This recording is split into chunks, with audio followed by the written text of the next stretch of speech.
How's it going, everyone? It's your boy VC3. Welcome to another episode of the VC3 podcast. And today we're going to be discussing the economy. Ooh, it's a big topic. I'm not going to lie. I'm not going to front. I might not be the most qualified. This is a little out of my wheelhouse. I'm more of like a history, military, big picture politics guy. But your boy did his homework. I took my time. That's why this video took so long. Took my time, put my study glasses on, got a little smart, learned a lot of new things. And I had an expert take a look at my documents, make sure that the sound, like the reasoning, the logic, everything was sound. I feel comfortable explaining these things to you guys. And I'm so excited to talk about this. This is such a big topic. And I'm excited to give you guys the opportunity to see the actual details of the economy and all these different issues, and to help you make a more informed decision. And so that when you go into the election booth on this November 3rd, oh my gosh, 5th? 3rd, 5th, geez, I don't even know the date. But when you head to the election polls, you feel more informed on your decision when it comes to the economy. We're going to be discussing what are each candidates proposing for the future.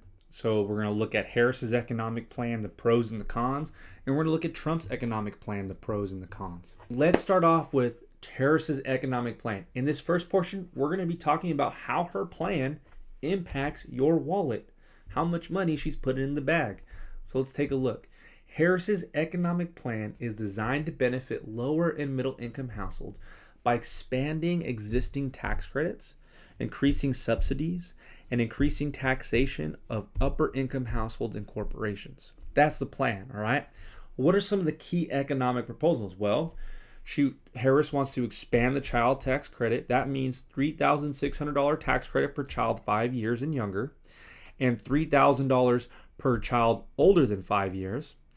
And if you have a newborn, you're going to get a maximum credit value for the first year of their life of $6,000. Those are some good tax credits, right? Harris wants to provide down payment support for qualified first-time home buyers, which is $25,000 in housing assistance.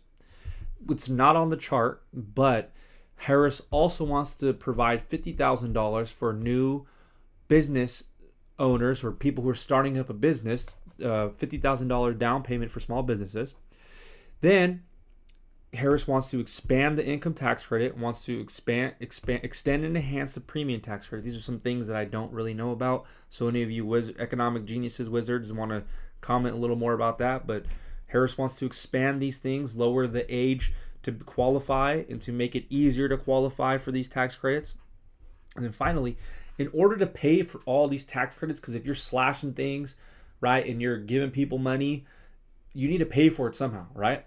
So in order to pay for this, at least in part, Harris wants to raise the corporate income tax rate to 28%, so raise taxes on corporations, and increase the individual income tax rate to 39.6% on people who earn more than $400,000. All right? So how is this going to impact your wallet? Well, if you take a look at the graphic on the right-hand side, I have the Penn Wharton University of Pennsylvania budget model projections on how all these things are going to impact your after taxes income. And on the bottom right hand corner, I have the Tax Foundation's projection. And so I'm going to give you a upper and lower bounds on what those two projections, these are the two most esteemed economic institutions given these projections that I'm giving to you. This is going to give you an upper and lower bounds, kind of a range of what to expect. Okay? So who's going to benefit the most? So we're just going to look at the 10-year plan, the long-term plan. You can look at the short-term, the 2025, 2026, but I'm not going to talk about that right here and right now.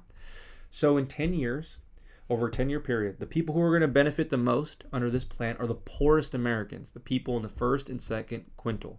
So if you look down the bottom, find out which quintile you belong to. How much money do you make on average? That's the quintile you belong to.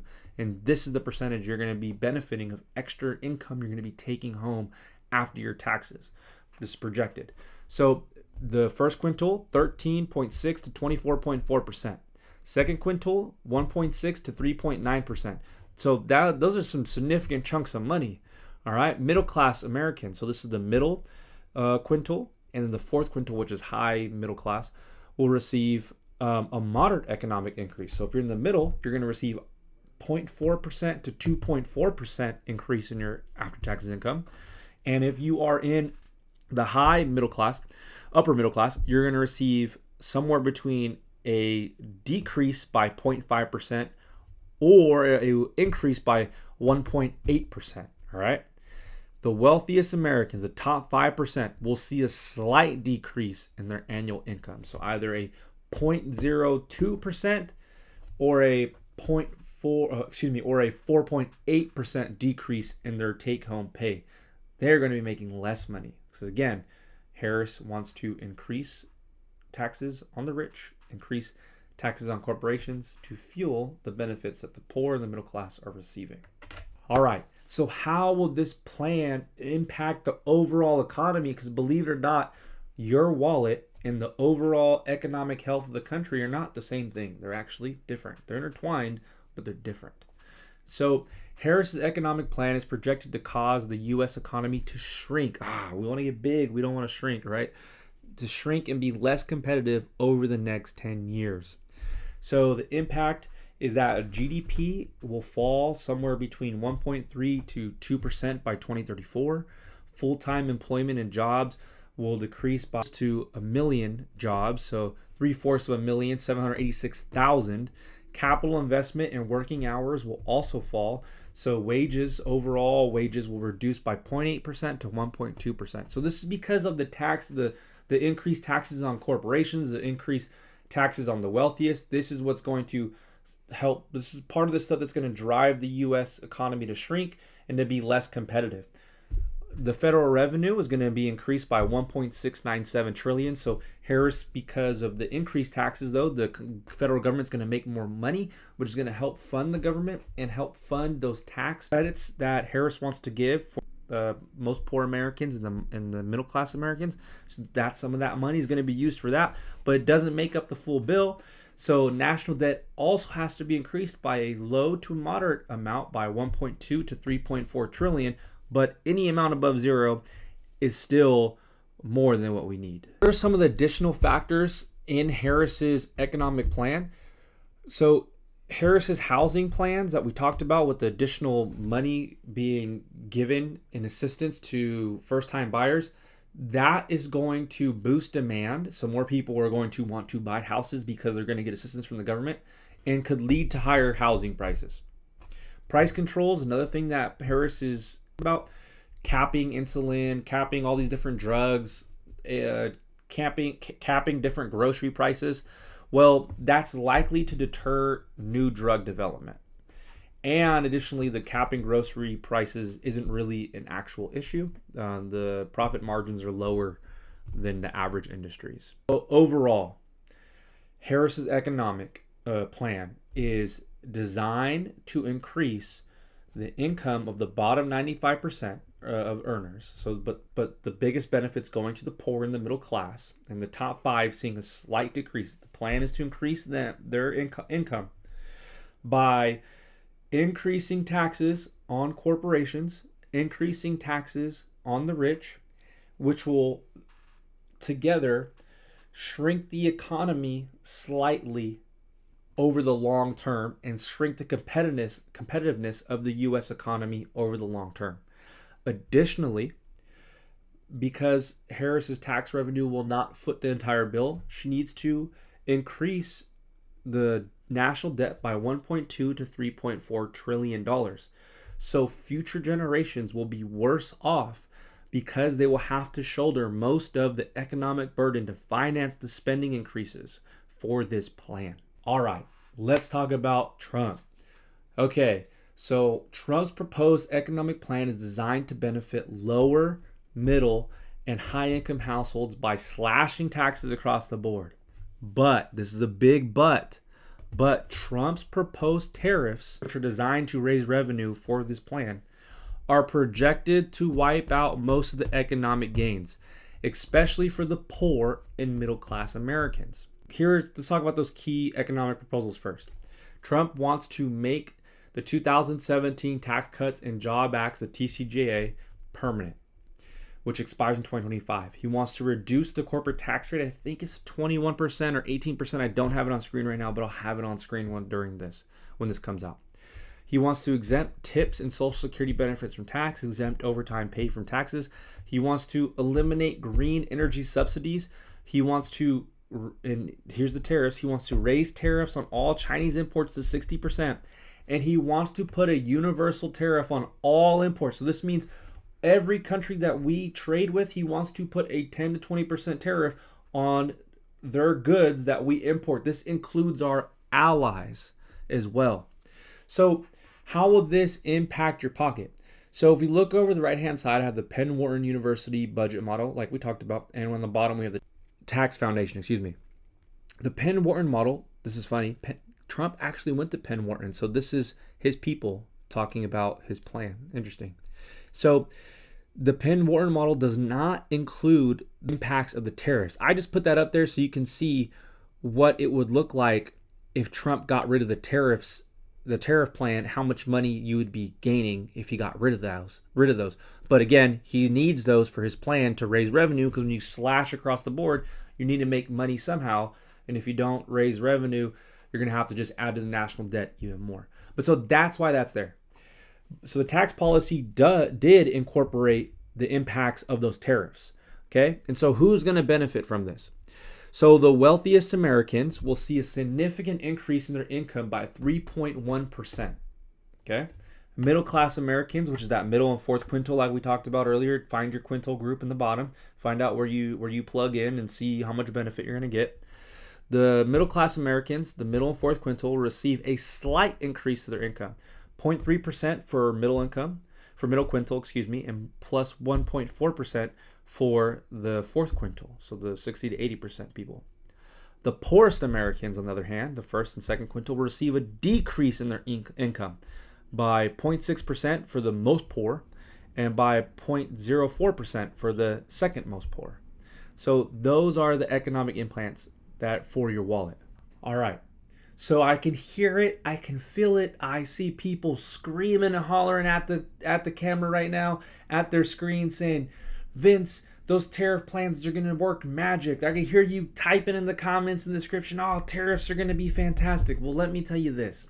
Economists across the ideological spectrum all agree that tariffs on this scale that Trump is proposing, the 10 to 20%, the 60% on China, 10 to 20% on everybody, at this scale levied across all non-domestic goods sold in the U.S. will undoubtedly pass additional costs to the consumer. Where they disagree is on the actual number, but the range of projections is between $1,700 and $4,300. Furthermore, it may lead to consequential results for U.S. GDP and inflation. So on screen, I have 4 of the most recent studies that I can find, the most recent studies conducted by economic institutions. American Action Forum, which is a center-right institution. Urban Institute Brookings Tax Policy Center, which is center-left. I've been using them on a lot of the stuff today. American Progress Action, which is another center-left. And Peterson Institute of International Economics, which is center. So these are people on the full spectrum who are all saying that these tariffs will cost households additional amounts of money. Range is that $1,700 to $4,300. And if you look on the right-hand side on the graphic, this is just a visualization of Pi's graphic on how this actually breaks down, just so you understand in your mind how this works. The blue is the TCJA extension. This is the tax cut. This is the benefit you are going to receive from that tax cut, okay? And you have to find your quintile. Remember how much money you make. Go back on the screen if you need to. Find out how much your average income. Find out where you plug in. The blue is how much benefit you would get from those tax cuts. The red is the projected decrease in your income because of these tariffs. And it's different across the board for which quintile you're in. And the only people, according to Pi, with this 20% tariff, this model, specific model, only people that benefit are the top 1%. They're the only people that come out of this making more money. So that's how this actually works. And if you want, take a look, go see the sources for yourself. They'll be in the description. You can find them. All right. So, how does Trump's economic plan impact the economy? Well, the proposed Trump economic plan is projected to cause the U.S. economy to slightly grow. Yes, we're getting bigger now. An increase in competitiveness, competition, that's important, over the next 10 years. So, if we look at those major economic factors, GDP is expected to increase by 0.8%. Full-time employment jobs are expected to increase by more than 500,000, 597,000 jobs supposed to be added. It's awesome. Capital investment and working hours are supposed to increase. So you have money flowing, right? Because you have less people being taxed. So you have money flowing in the economy. It's going around. So overall wages will rise by 0.8%. The federal revenue now said because the taxes have been slashed across the board, the federal revenue, so the money that the government's going to make in order to fund the things that the government wants to do, defense, healthcare, social security, all these different things, is going to decrease by $3 trillion. The national debt, therefore, under Trump's plan, is expected to balloon by 2.5 to 5.8 trillion. This is significant sums of money. Some of the additional factors that are involved here, like we talked about with tariffs. If you put a tariff on a nation, they have two options: sit and do nothing or retaliate. When a nation sits and does nothing, essentially because their product is more expensive in your country to purchase, they're going to get less revenue because people are going to stop buying their product. So they're going to get less market share of your market. They're going to make less money because you put a tariff on them. So they can either sit and accept that, or they can retaliate against you and place a tariff on you as well for an equal amount or for more, whatever. And if this happens, this is called a tariff war, a trade war. And since Trump's plan wants to place them on every nation, including our allies, right? The projections is that if all of the nations were to retaliate against us and place equal tariffs, our GDP would drop by 5%. So that 0.8% would now be negative 4.2%. Or if none of these nations do anything and nobody retaliates, our GDP can raise by 1.3%. So you have a risk and reward. The reward is 1.3% GDP growth, and the risk is a 5% GDP decrease. That's your risk reward when playing with this trade war. And what are the likelihoods or the odds that the nations are all going to do nothing, right? That's the one extreme. The other extreme is all the nations are going to retaliate. I'm willing to bet, and most likely, there's going to be more nations retaliating than not. Maybe it might not be a full retaliation, but the odds of nations just sitting back and letting themselves get kicked out of these markets and make less and less money, just put yourself in the shoes if you're that country. And so the next thing to talk about, additional factor, is that extending the President Trump's tax policy and Jobs Act of 2017, which is Trump's main fiscal policy plan. By doing so, it would mostly redistribute resources from future generations to those who are currently alive today. So here's an example that they mathed out and projected based off of this.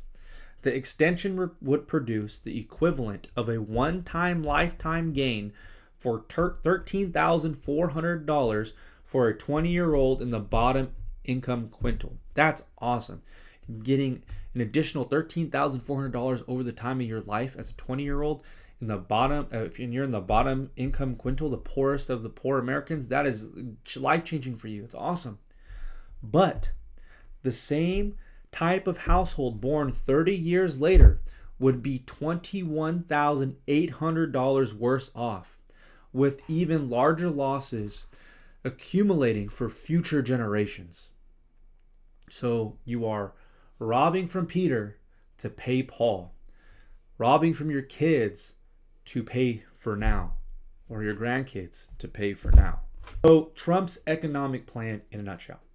Trump's proposed plan is projected to increase income for all income groups except, and this is the big exception here, the big but, Trump's proposed economic tariffs will wipe out most of those gains. especially for the poor and middle class Americans. The wealthiest Americans will gain the greatest increase. So in order to pay for that, Trump has to raise the national debt by 2.5 and 5.8%, a significant amount. And Trump has to enact these tariffs to increase revenue. But all of that combined will then make the overall economy grow slightly. But at the same time, there is the lingering shadow of a trade war, which could drastically shrink the economy or moderately, I don't even say moderate, or add a little bit more to the economic growth. That risk to reward, right? And because Trump's economic plan is going to require adding so much to the national debt, future generations will be significantly worse off because they'll have to shoulder almost the entirety of these tax decreases. And the TCJA Act, which I just discussed, adds further to that calculus. That's Trump's economic plan in a nutshell. Here is a side-by-side comparison with the pros and the cons that I listed. This is what I listed as pros and cons. It might be different for you, but I made this kind of as like a go-to resource for you. If you just want to take a snippet of this and you can save it and you can actually look at this, or if you want to rearrange these, how you want to rearrange these so that when you make your decision, if you are a voter who is a one-issue voter and the economy is the only thing you look at, here is a pro and a con sheet. But the last thing I want to cover, this is my scorecard. This is how I am scoring their economic plans. So let's start with your wallet 2026. So on the right-hand side, I have Trump, Harris's annual average income posted side to side, so you can actually see the numbers right next to each other. When it comes to your wallet in 2026, Harris is the only person that wins in this category, because Trump's plan, if you look at the top, is projected for 2025, 2026. It's 1 year difference. I'm counting them as the same. Is projected not to benefit anybody. The tariffs are going to wipe out all the economic gains, income gains for everybody. So Trump can't win in this category. Harris wins if you are in the bottom 90% and you want to see an increase in your income, then Harris is going to win in that category. So your wallet 2034. So I gave Trump an X and I give Harris an X, saying they both win in these categories. And put for which actual quintile. So if you are in the top 20% and all you care about is in seeing your income increase, then and you're basing your vote off of one issue, then Trump wins here because you're going to see the biggest growth in your income. Whereas Harris by 2034, it's going to be the bottom 80% that see an increase in their income, whereas the rest do not.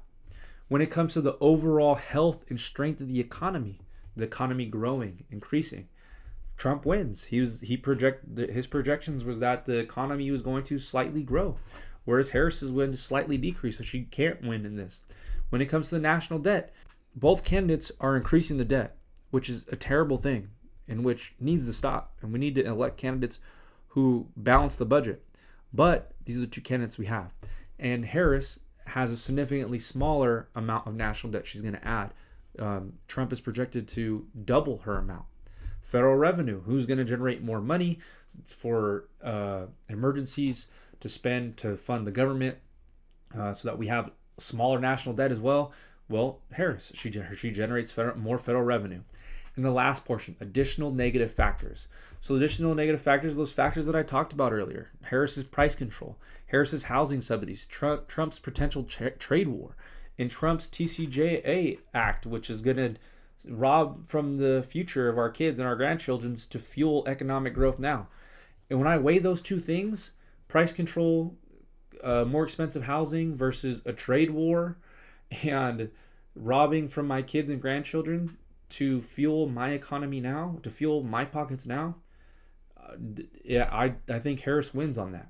So that's my scorecard. I would love to see what you guys think in the description. I would love to have a spirited but respectful debate in the description. Tell me what you disagree with, what you agree with, what you hate, what you love, and how you feel. Did this shine some light? Did you learn some new things? I know I learned a lot of new things. Did you learn some new things going through this with me? And most importantly, thank you guys for taking time in your day to listen to me yap. I'm a yapper. I appreciate it. I hope you guys have a good one.